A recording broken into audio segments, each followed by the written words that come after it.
We had some ups and downs this year. We absolutely did. But you know what? We ended strong. We ended very, very strong. I read 71 books this year, which my goal was 50, and I read 71. So I think that's pretty great. So this year, my goal is 100 books. I don't know if I'm going to reach that or not, but we're going to try. Also, I'm growing my bangs out and they're very annoying. So if you see me messing with them a lot, that's why.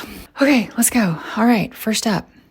Well, this is a book that I knew was going to be amazing. And everyone else, basically everyone else, not everyone, but most people love it. And rightfully so, because she's one of my favorite authors, Callie Hart, Quicksilver. But this was literally my most anticipated book of the year.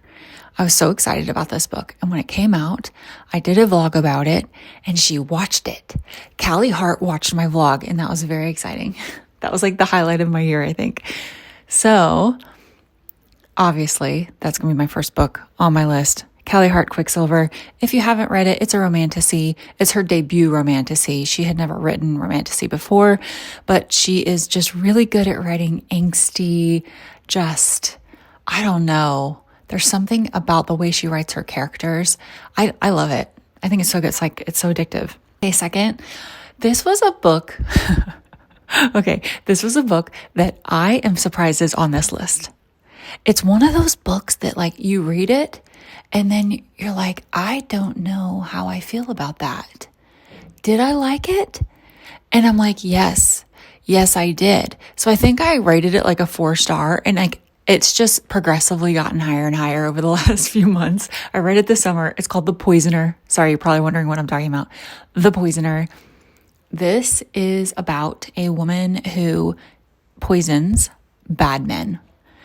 And the bad man that is attracted to her, very bad men are always attracted to her for some reason, but this one in particular is a vampire. Okay, sorry, I need a chapstick really badly. It was way more horror than I am used to reading, but it's horror light, but more than I'm used to. So anyway, next is, hold on, let me get it because I actually bought the physical copy. Hold on. It's Filthy Rich Fae. Y'all, I don't know what to do. This book, it's so good. Okay, so this was one of my December reads. By the way, this list is in no particular order. I just wrote them down. I had no idea what to expect because it was the title kind of caught me and I was like, Filthy Rich Fae, that sounds a little silly. But I loved it. The characters were great. The world building was awesome.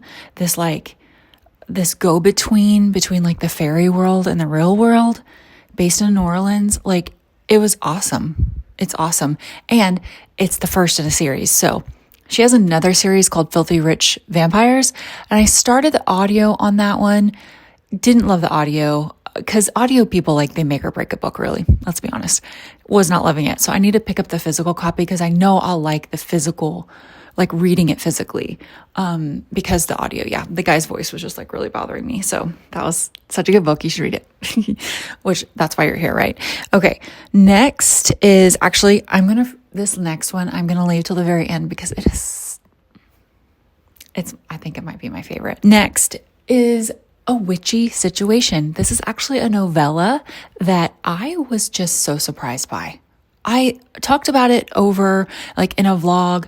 I'll link it up here somewhere. The story and the characters, I don't know what she did. I don't know how she did it, but you literally feel like you're reading a full-length novel and everything that's packed into these pages. I just loved these characters and I really, really hope that she continues these books, the little novellas or whatever, because I love it. Love it. So yes. So next, witchy season, Halloween. You should definitely read that one. Next is Hellbent. It's Leigh Bardugo. Do I need to say anything else other than that? It was the follow-up to Ninth House, and it was perfection. I loved every minute of it. I listened to the audio on these. Actually, that's not true. I physically read Ninth House, and then I listened to the audio on Hellbent, but I would really like to own these books, and I would like to annotate it. Some of the prose that she uses in these books are so fabulous, and yeah, I know that some people didn't like it got a little outlandish, a little bit. And I was totally here for it. It was great. Yeah, so good. Next is, this is no surprise, you guys. This is no surprise whatsoever. Lights Out. And if you haven't read this book yet, you need to immediately, and I mean immediately, go download the audio and listen to it. Favorite male narrator, he does a freaking amazing job at bringing this character to life. However, the writing is so funny. I really liked it. And I think a special edition, Nevessa Allen, she's coming out special edition through Barnes & Noble. I'm going to be buying that because I most of the time, only buy books that are either like if I haven't read them on my Kindle, they are through the library. They are books I know I'll love because they're a follow-up to a book I already love, or they are a book I've read and loved and now I need like the trophy on my shelf. But that's really the only time I read books or buy books. So I will be buying that one. This next one, I was also very surprised by this because it was an ARC that I received really randomly. I saw it and I was like, oh, that looks cute. I never read this author before.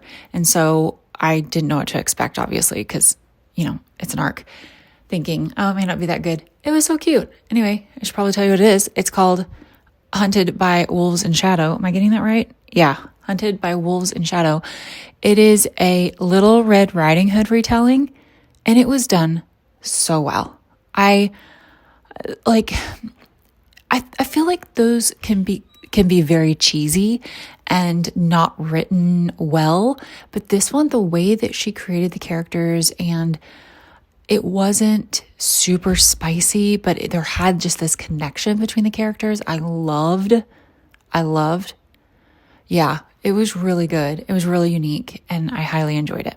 Next was the last installment of the Juliet Cross. It's like a whole 6-book series, and it was called Grimm and Barrett, and he was a Grimm and she's a witch, and it was like the last two characters of these like found family, these characters. What I love about Juliet Cross books is that her conflict, when she writes conflict, it is not between the characters. It is always a third thing, like conflict.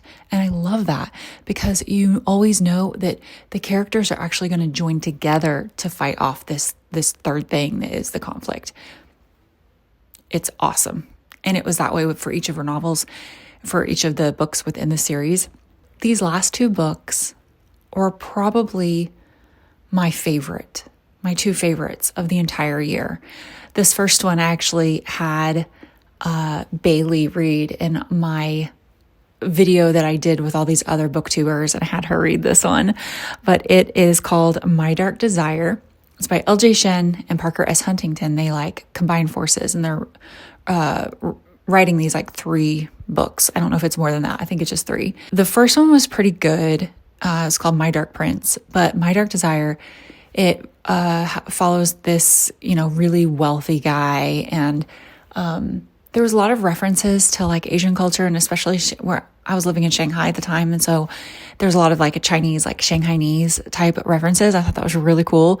But that's not why I loved it. I loved it because these characters were so great. And the story was so good.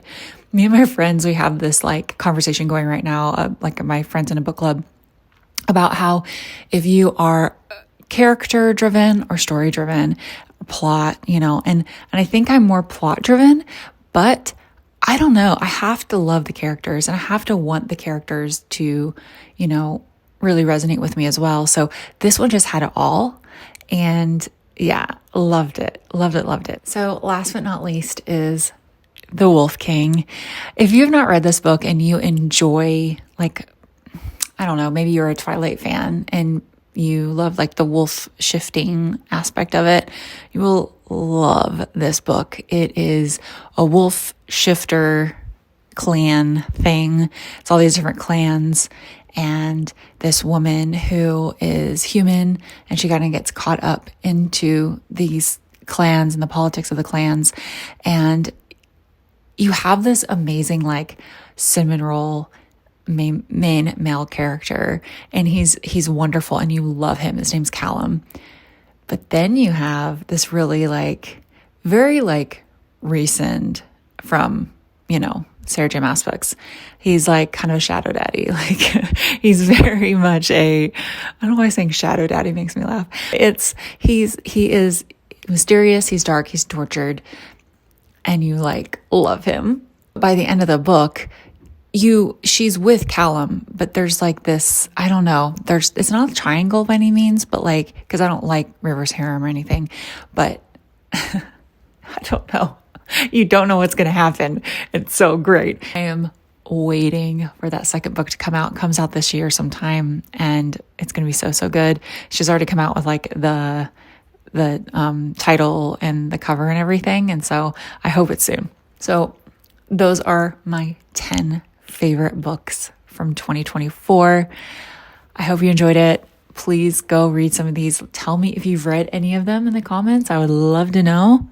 Let me know if you have the same taste as me. Yeah. And I'll see you guys in the next video.